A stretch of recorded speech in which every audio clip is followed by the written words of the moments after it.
안녕하십니까, 대전 베스 앵글러 테드입니다. 자, 이번 시간에 제가 영상을 촬영하는 목적은 저번에 이제 비교 환자 스태프님께서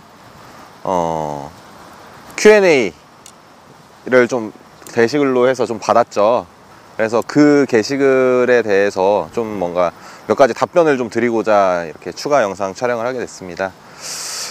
일단 제일 그 질문들 중에서 가장 중요하게 생각하는 것들을 몇 가지 좀 추려가지고 좀 설명을 드리려고 하는데요. 첫 번째로 낚시 예절에 대해서 좀 질문이 있었어요. 그 낚시 예절이라는 게 어떻게 보면은 우리가 이제 처음에 낚시를 시작하게 된 계기가 뭐 주변 친구들에 의해서 시작하게 될 수도 있고, 아니면 혼자 하다가 동호회 활동을 하는 경우도 있고, 그런 식으로 이제 낚시를 시작하게 되는데, 정작 그렇게 혼자 시작하고 친구들과 같이 시작하다 보면 낚시 예절에 대해서 좀 배우기가 힘든 경우가 있어요. 그래서 이번 시간에는 좀 낚시 예절을 좀 설명을 간단하게 좀 드리려고 합니다. 가장 중요한 첫 번째는 일단 낚시 예절이라는 게, 가장 중요한 거는 이건 낚시뿐만이 아니라 모든 사람한테 다 중요한 거지만 피해를 주지 않는 거예요. 첫째로는 어떤 사람이 여기서 캐스팅을 하고 있다 그러면은 진짜 바로 옆에서 캐스팅을 하거나, 그래서 낚시를 방해하거나, 혹은 그런 글들도 많이 올라오긴 하는데, 이제 낚시줄끼리, 우리가 흔히 얘기하는 크로스라고 하죠. 낚시줄끼리 서로 이렇게 엉키도록 던지는 거죠. 그런 것들이 이제 좀 낚시 예절에는 좀 어긋나는 그런 행동들이고요. 둘째로는 이것도 중요한 거예요. 쓰레기.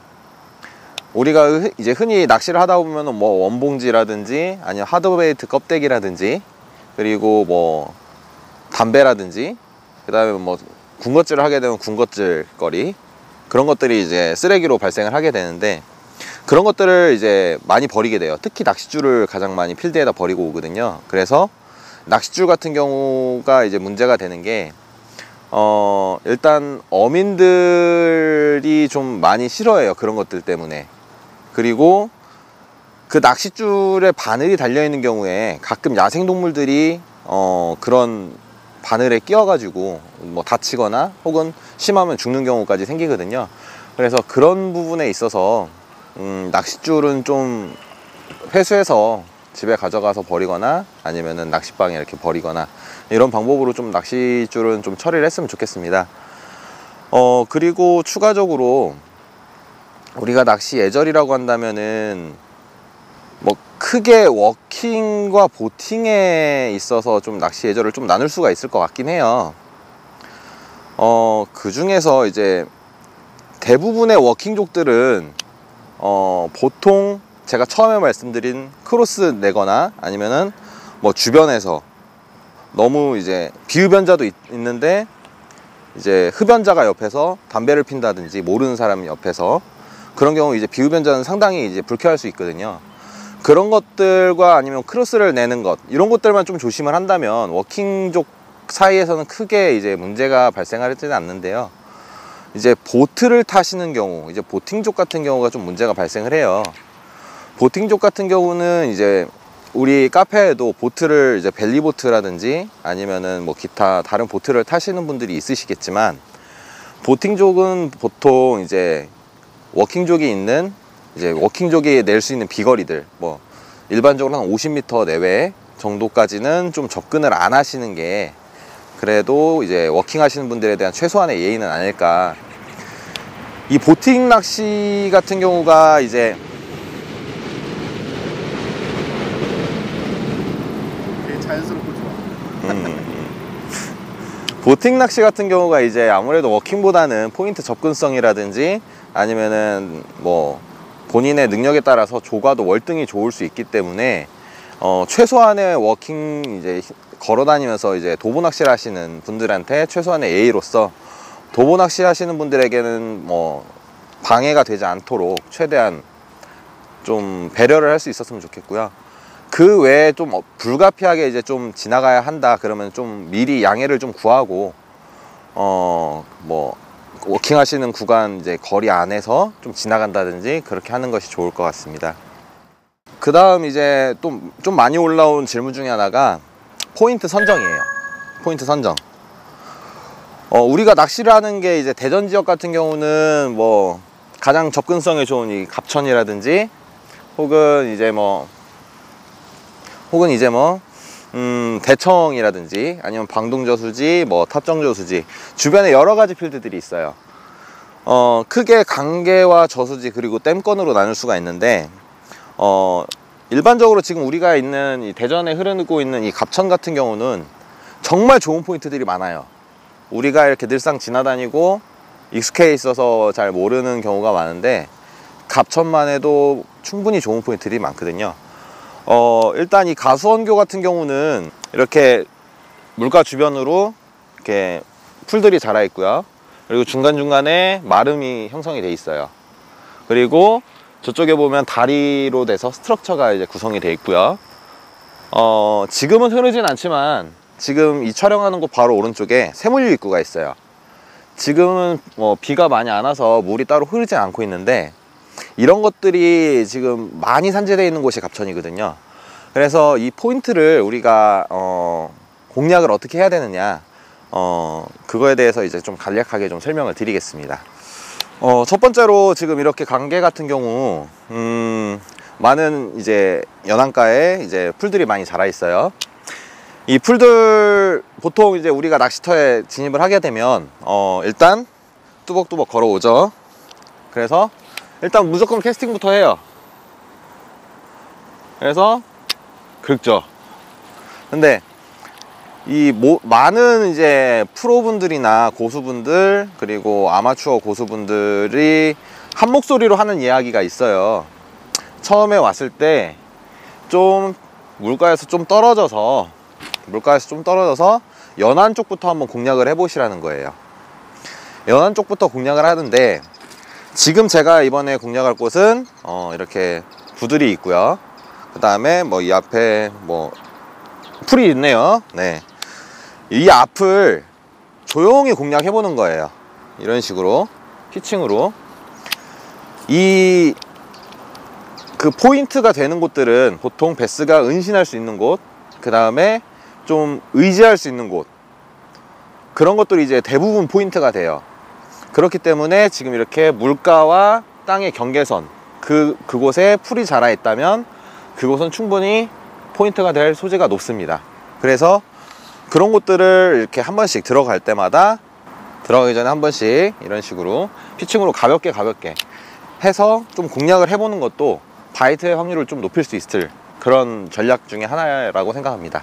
두 번째로 지금은 좀 이제 늦은 이제 10월 중순이지만 여름철이나 아니면은 뭐 초여름이나 뭐 늦가을까지도 충분히 공략할 수 있는 포인트인데요.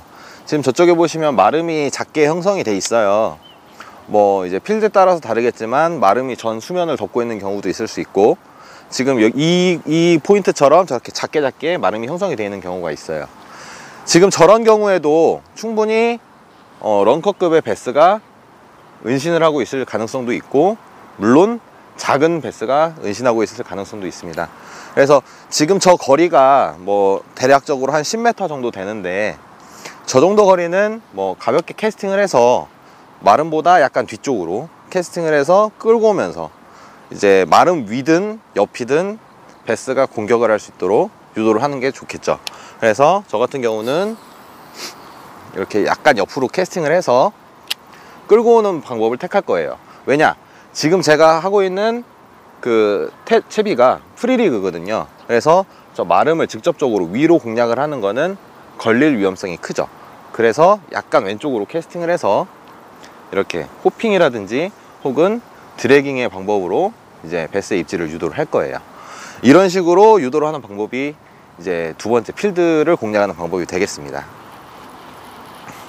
만약에 제가 이 사용하고 있는 채비가 프리리그가 아니라 뭐 노싱커라든지 아니면은 뭐 프로그라든지 이런 타버터 계열의 뭐 타버터를 공략할 수 있는, 그리고 좀 마름에 걸리는 게 좀 적은 채비를 사용을 했다면 마름 위를 직접적으로 공략을 했겠죠. 그런데 저는 지금 프리리그이기 때문에 약간 오른쪽으로 공략을 했습니다. 세 번째로는 이제 강계를 지나다니다 보면 이제 많은 뭐 방금 제가 말씀드렸던 이제 물과 이제 땅의 경계에 이렇게 풀이 드리워져 있는 포인트, 또는 저렇게 마름이 좀 형성이 되어 있는 포인트가 있는데요. 그것도 없는 진짜 완전 오픈된 형태다. 그랬을 때는 이제 베스가 어디에 있을까라는 점을 좀 한번 말씀을 드리려고 해요. 이제 많은 분들이 이제 그런 말씀들을 하시죠. 돌바닥을 찾아라. 예. 돌바닥을 찾는 이유는 일단 베스는 물렁물렁한 이런 뻘 바닥보다는 안반이라든지 혹은 뭐 자갈이 형성되어 있는 곳이라든지 이런 것들에 좀 은신해 있을 가능성이 높거든요. 그래서 우리가 앵글러들이 굳이 그 넓은 곳에서 뻘이 아닌 조금밖에 없는 돌바닥일지라도 그 돌바닥을 공략을 하는 거거든요. 그래서 돌바닥을 찾는 방법은 굉장히 단순해요.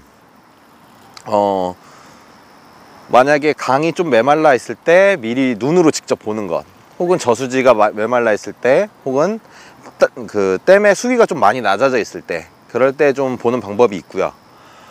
두 번째로는 직접 볼 수가 없다면 우리가 직접 찾아야 되겠죠.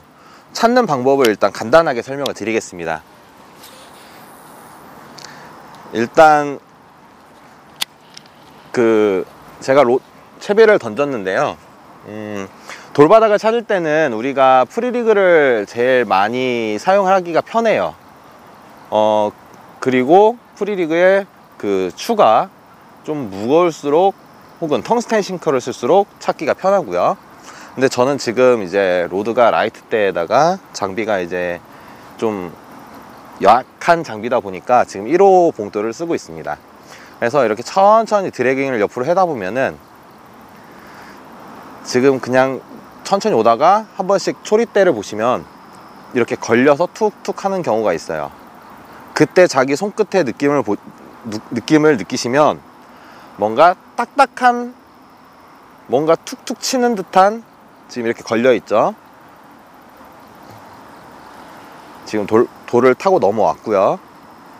다시 돌을 걸려 있고 돌을 타고 넘어오고, 이런 식으로 지금 초리대를 보고서 일단 첫 번째로 알 수가 있어요. 제가 지금 초리대를 굳이 말씀을 드리는 이유는 로드에 따라서 이게 감도가 완전히 다른 경우가 생기거든요. 일반적으로 우리가 글라스 로드다, 뭐 카본 로드다, 뭐 혹은 카본 뭐 30톤이다, 40톤이다, 뭐 50톤이다, 60톤이다 이렇게 얘기를 하는데, 그 카본의 경우는 톤수에 따라서 이제 감도가 많이 달라져요. 보통 글라스 로드는 한 7톤 정도로 보시면 되거든요. 그래서 감도가 많이 떨어지는 경우가 생겨요. 근데 우리가 입문자들 같은 경우는 처음부터 이렇게 고급 로드를 사용하라고 권장하지 않기 때문에 조금 이제 저렴한 로드를 사용하게 되면은 비교적 감도가 좀 떨어지는 경우가 있어요. 그래서 지금 제가 알려드리는 이 초리대가 이렇게 걸리는 부분, 그리고 자기 손끝에 느껴지는, 이 로드 손끝에 느껴지는 이 부분에 뭔가가 느껴진다. 뭐 가령 이렇게 지금 걸리긴 걸렸는데 뭔가 찐득하다, 뭔가 딸려오는 것 같다, 그러면 풀일 가능성이 높고요. 수초나 뭐 기타 다른 뭐 수중의 쓰레기라든지 뭐 이런 것들일 가능성도 있고요. 근데 이렇게 걸리는데 끈적하지 않고 딱딱하게 그냥 그 자리를 지키고 있다가 톡 튀어나온다, 그러면은 돌일 가능성이 큽니다. 지금 제가 말씀드리는 거는 일단은 아무것도 모른다는 가정하에 그냥 설명을 드리는 거고요. 이거는 진짜 본인이 캐스팅을 해서 지인분들과 가서 여기가 돌바닥이니까 한번 네가 캐스팅을 해서 느껴봐라 라고 했을 때 자기가 느끼는 게 가장 중요하다고 생각을 하거든요. 제가 여기서부터 저기 10m까지는 뻘이고요, 여기서부터 그 앞에서부터는 돌바닥이에요 라고 했을 때 그 10m와 5m 간격 사이는 본인이 직접 느껴야 되는 거거든요. 그래서 저는 좀 본인이 알고 있거나 혹은 지인이 알고 있는 필드에 가서 좀 그 느낌을 직접 몸소 체험해 봤으면 하는 바람이 있습니다. 네. 일단 한번 캐스팅을 해 보겠습니다. 자, 지금 갑천, 지금 이 가수원교 포인트 같은 경우는 수심이 뭐 깊지가 않아서 폴링 되는 데는 시간이 좀 적게 걸려요. 가장 기본적으로 폴링 되는 게 언제 끝났는지를 아는 가장 쉬운 방법은요, 이렇게 라인을 수면 위에 놨을 때 라인이 빨려 들어가는 게 끝날 때까지, 그때가 폴링이 끝난 거예요. 자, 이제부터 제가 초리대를 움직여 보겠습니다. 지금 뭐 초리대가 크게 변동 없이 움직이죠. 지금 이 부분은 뻘인 걸로 추정이 돼요. 그 다음에 조금 더 한번 올게요. 부드럽게 지금 미끄러져 오죠. 이런 경우에는 뭐 뻘이라든지 혹은 뭐 그냥 가는 모래바닥, 그 정도로 생각을 하시면 돼요. 쭉 한번 또 오고요. 자, 여기서 살짝 걸리네요. 한번 감고 다시 한번 움직여 볼게요. 네, 이렇게 지금 돌을 한번 타고 넘었습니다. 또 뻘이 이어지다가 또 돌을 하나 네, 타고 넘었어요. 이런 식으로 다시 한번 쭉 움직이다가 지금 또 돌이 있네요. 돌을 이렇게 타고 넘고요. 쭉 움직이다가 지금 돌바닥이 계속 이렇게 지금 돌을 타고 넘는 빈도수가 높아지면은, 아, 이곳은 돌바닥으로 형성이 되어 있는 필드구나 라고 유추를 하시면 될 것 같아요. 지금 보시면 또, 네, 지금도 지금 돌이 큰 게 하나 걸려 있어요. 네, 이렇게 넘어오고요. 아, 지금은 이제 풀에 걸려 있네요. 보시면, 네, 지금 초리대 움직이는 거 보이시죠? 지금 풀에 걸린 경우에는 풀이 이동을 하는데 물의 저항 때문에 이게 움직임이 느려서 초리대가 이렇게 휘어 있다가도 빠져나오는 그런 액션이 느리게 나오거든요. 지금은 이제 풀에서 지금 나와가지고 다시 초리대 움직임이 정상적으로 돌아왔습니다. 이런 식으로 자기의 채비가 지금 어디에 걸려 있고, 지금 자기 채비가 어디를 지나고 있는지, 이 초리대 움직임으로도 충분히 확인을 할 수가 있다는 점을 좀 말씀을 드리고 싶어요. 자, 이제 채비를 회수하겠습니다. 지금부터는 간단하게 이제 용어 설명이라고 해서 초보자분들을 좀 위해서 좀 익숙하지 않을 만한 좀 단어들을 좀 선정을 해서 포인트와 좀 연관을 지어서 좀 이야기를 해보려고 합니다. 첫 번째로 우리가 이야기를 해볼 만한 게 스트럭처라는 거거든요. 스트럭처는 굉장히 다양한 내용을 담고 있어요. 뭐 가령 이 지금 물 한가운데 뭐 나무가 있다, 혹은 뭐 콘크리트 구조물이 있다, 혹은 저쪽에 다리 기둥이다, 뭐 이런 것들, 자연이 아닌 좀 비자연적인, 그렇게 되면 좀 유목이, 나무가 좀 포함이 안 될까요? 뭐 일반적이지 않은 뭐 구조물 같은 것들, 그런 것들이 이제 좀 스트럭처라고 할 수도 있고요. 혹은 뭐 평평하게 있다가 볼록 튀어나온 산처럼 뭐 돌무더기가 있다, 이것도 일종의 뭐 스트럭처라고 할 수가 있겠고요. 그래서 이런 스트럭처 같은 경우는 베스가 뭐 은신을 하고 있다가 혹은 안정감을 가지고 있는 이제 뭐 일종의 보금자리 같은 역할을 할 수가 있는 부분이거든요. 그래서 그런 부분에 좀 베스가 많이 서식을 할 수가 있어요. 그래서 그런 부분이 있다면 한 번씩은 좀 공략을 해봤으면 좋겠고요. 두 번째로 우리가 커버라고 하거든요. 커버라고 한다면은 이제 우리가 일반적으로 영어 사전을 보면 이제 뭐 덮개, 뭐 이런 뭐 덮다, 뭐 이런 뭐 뜻으로 돼 있겠죠. 근데 실제로 보면은 이제 우리가 커버라고 한다는 것은 뭐 마름이 있다면은 수면을 덮고 있죠. 마름 같은 경우도 우리가 커버라고 칭하고요. 또는 뭐 나무가 이렇게 저 수중 한가운데 서 있어요. 근데 나무가 그늘을 형성을 해주고요. 그 밑에는 그림자가 충분히 들어져 있다면 여름철에도 충분히 좋은 포인트가 될 수 있죠. 그 다음 세 번째, 엣지라는 좀 표현인데요. 엣지라는 것도 굉장히 좀 많은 뜻을 좀 내포하고 있어요. 지금 여기에 지금 보면은 강과 이 땅의 사이 이런 부분 혹은 저 마름의 끝부분, 마름의 끝부분이라든지 혹은 이렇게 수면에 드리워진 나무의 끝부분, 그리고 또 한 가지, 그 여름철에 비가 많이 오면 강계에 이제 흙탕물이 지게 돼요.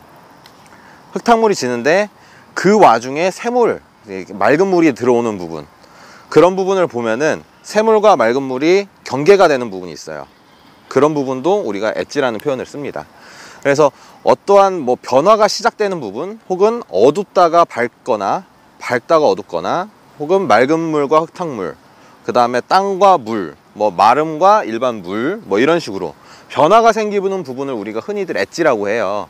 그래서 이런 부분들에 있어서는 좀 베스가 좀 민감하게 받아들이는 부분이 있어서 좀 쉽게 공격을 하는 그런 경향이 있어서 그런 부분을 좀 공략을 해봤으면 좋겠습니다. 네 번째로 우리가 험프라는 얘기를 하는데요.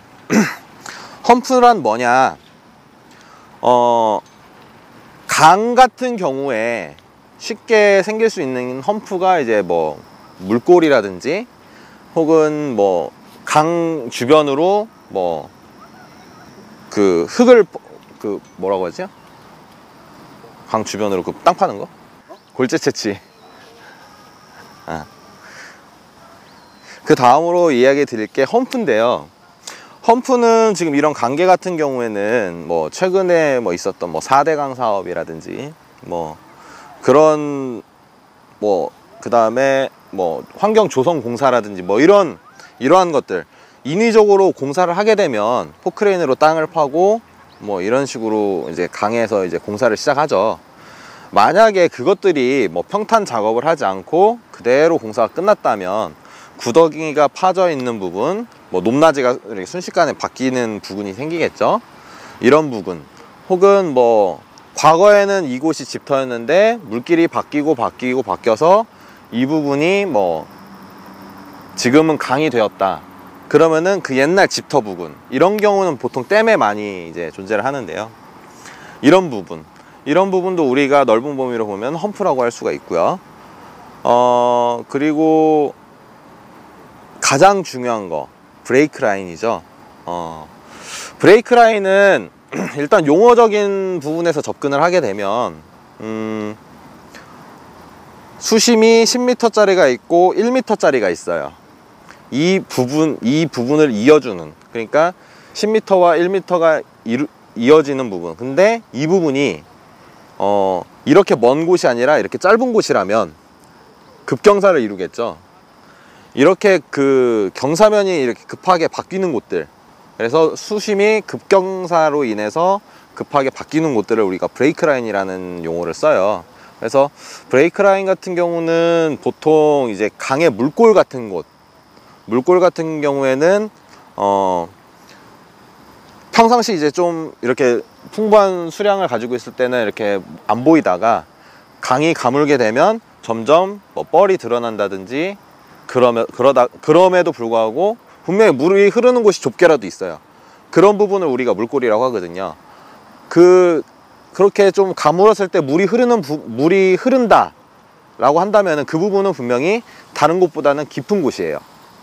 그런 곳이 이제 우리가 쉽게 말해서 좀 베스가 은신하기, 이제 물이 풍부할 때, 지금과 같은 시기에는 좀 베스가 은신하기 좋은 곳이 될 수 있을 가능성이 크거든요. 그래서 이런 브레이크 라인들, 혹은 뭐 댐이라든지 저수지 같은 데 가면은 뭐 좀 뭐랄까, 평평하다가 갑자기 이렇게 수심이 쭉 떨어지는 구간이 분명히 있어요. 보통 이제 평지형 저수지보다는 계곡형 저수지에 그런 경우가 많긴 한데요. 우리 많이 가시는 방동저수지 고추가 포인트가 대표적인 이제 그런 브레이크 라인이 형성되어 있는 그런 포인트고요.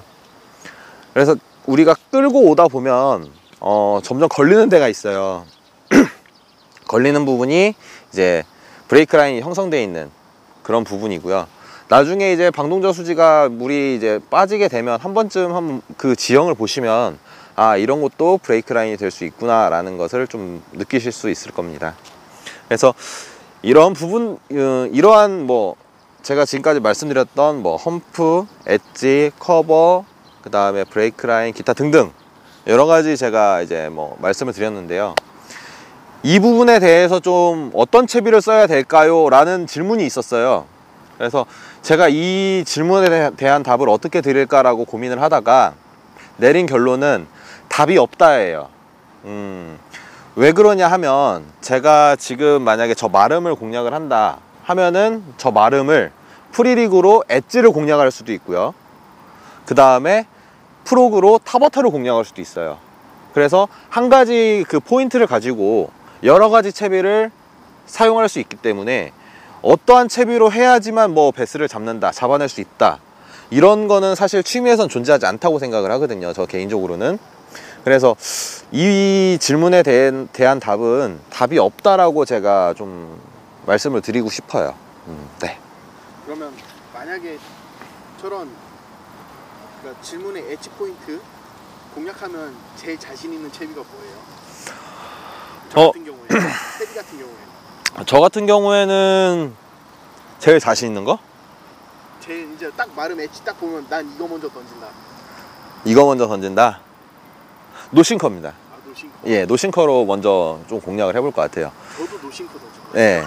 그게 왜 그러냐면 첫째로 지금 저 정도 거리에 있으면 사실상 피칭의 의미가 없어져요.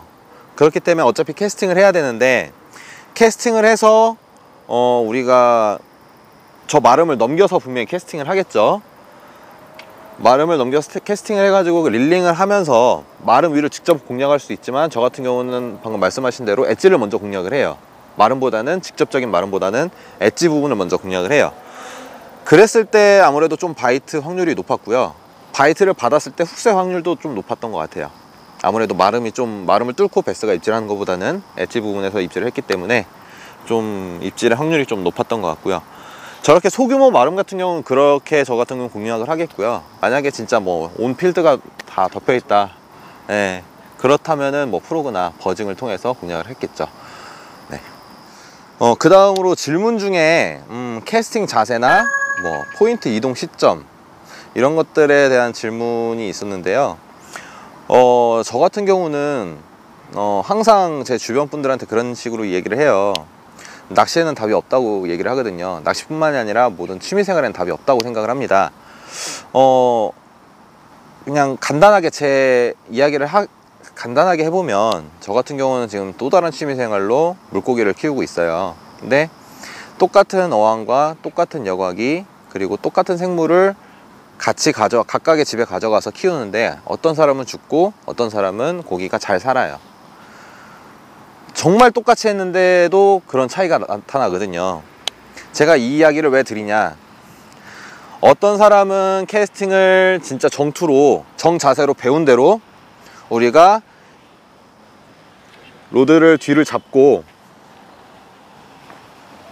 어떤 사람은 로드를 진짜 뒤로 잡고 정자세로 오른발은 뒤로 하고 로드가 귀 옆을 지나갈 때 놓는다, 이렇게 해서 잘 던지는 분들도 계시고요. 어떤 분들은 뭐 흔히들 보셨지만 뭐 이렇게 해가지고 여기서 위에서 크게 한번 돌리는 캐스팅, 그리고 어떤 분들은 또 다른 캐스팅을 구사를 하시죠. 뭐 가령 저 같은 경우는 옆으로 이렇게 그냥 캐스팅, 사이드 3쿼터 요 사이점 이렇게 캐스팅을 하시는데, 이 캐스팅의 자세는 솔직히 중요하지 않아요. 자신의 캐스팅이 옆 사람한테 걸린다든지, 혹은 자신이 캐스팅하기에 뭐 이런 풀에 걸린다든지, 뭐 뒤에 풀에 걸린다든지, 뭐 다른 뭐 캐스팅에 방해되는 조건이 없다면은 캐스팅의 자세는 솔직히 중요하다고 생각하진 않습니다. 다만 저는 그렇게 생각을 해요. 제가 이 채비를 던짐으로써 낚시를 즐길 수 있다고 하면은 그 캐스팅이 최고의 캐스팅이 아닌가, 그렇게 생각을 하고요. 또 한 가지, 포인트 이동 시점이라고 이렇게 좀 질문이 올라왔는데요.